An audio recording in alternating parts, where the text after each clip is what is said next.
Welcome back to the IBFP. Here's your host, Boxing New.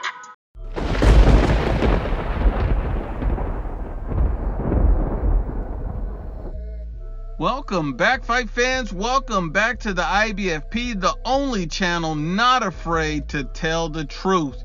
Canelo Alvarez needs to get on Errol Spence's level? What are we talking about here? You know, I got another interesting comment, this time from Dre Spector Boxing, and he states, you know, talk about cherries, but don't mention the real two biggest cherries. And the moron spelled two instead of TWOTOO, but that's for another day. He says, look at AJ and Canelo. No cojones Alvarez. He also says Canelo is great.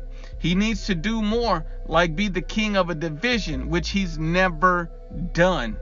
He also goes on to say that Errol Spence Jr. is the welterweight king.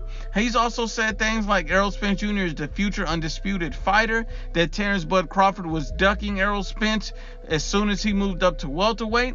And Errol Spence is putting names under his belt. So, since you think so highly of Errol Spence, and, you got him on a pedestal as being the best, the king of the division, you say he's fighting names, he's making moves, we're going to compare his resume to Canelo Alvarez to see who's the real big shot over these guys' last few fights. And look, let's just break it down. You look at the last fight for each guy, Sergey Kovalev for Canelo and Sean Porter for Errol Spence. You look at Sergey Kovalev, who was a unified champion at 175 pounds, had the IBF, the WBA, the WBO.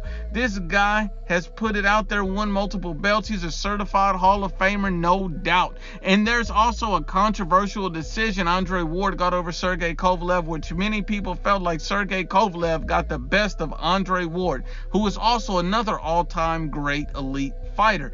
And now look at Sean Porter. When you look at his situation, he's a two-time former welterweight champion. But, when you look at his best wins, are they, Adrian Broner and Danny Garcia? Let's just be honest and unbiased. Sean Porter's a good fighter, but he's lost many fights like Kell Brook, Keith Thurman, and he lost a close, controversial decision to Errol Spence where many people felt like he beat Spence as well. So when you have to look at this last opponent for both guys, you have to be honest. Sergey Kovalev is the better legacy fight than Sean Porter. Sean Porter was nowhere near that level of legacy. He's never been a unified champion, and those are facts over feelings. And let's get to the next opponent. You look at the next guy, you look at Danny Jacobs for Canelo Alvarez, and you look at Mikey Garcia for Errol Spence Jr. And when you look at, Mikey Garcia, he's a good fighter. He's an elite fighter at 135 to 140, but he's not a welterweight. So this was a cherry pick fight for Errol Spence Jr. You got to think about it. He said he took the Mikey Garcia fight because Mikey Garcia called him out, and he had to. Well, Terrence Crawford called him out, and he never fought him. So we got to be honest and real about the situation at hand. He fought Mikey Garcia because he saw the guy moving up in weight. He's not a natural welterweight. He saw the many advantages, and he took the fight. Let's just be real about it. It was a money grab for Errol Spence Jr. and a guy who was simply not in his weight class, who can't perform in his division. Now, when you look at Canelo Alvarez unifying against a Danny Jacobs, a guy who has a height reach advantage and who's a world champion, Canelo Alvarez still took this Danny Jacobs and beat him. So we got to be real about who the better opponent in this situation is. Has to be the Miracle Man Danny Jacobs. So far, Canelo Alvarez's resume is 2-0 on Errol Spence Jr. And then when you look at their next opponent, you see a mandatory and a tune-up. And when you look at the mandatory for Errol Spence, is Carlos Ocampo, a domestic level fighter, a guy who's never even held an interim belt. And you also see a guy like Rocky Fielding, who's a certified top 10 fighter in his division, in his weight class, and you also see that he at least held the regular title. So you have to give Canelo Alvarez this as well with Rocky Fielding. He's 3-0.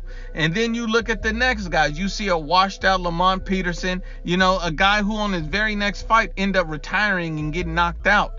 So you see that Errol Spence Jr. fought a washed out version of Lamont Peterson, who had already had his best days and best fights behind him. And Canelo Alvarez fought the most feared fighter, who was a world champion at the time, time. See, Lamont Peterson wasn't even a world champion when Errol Spence fought him.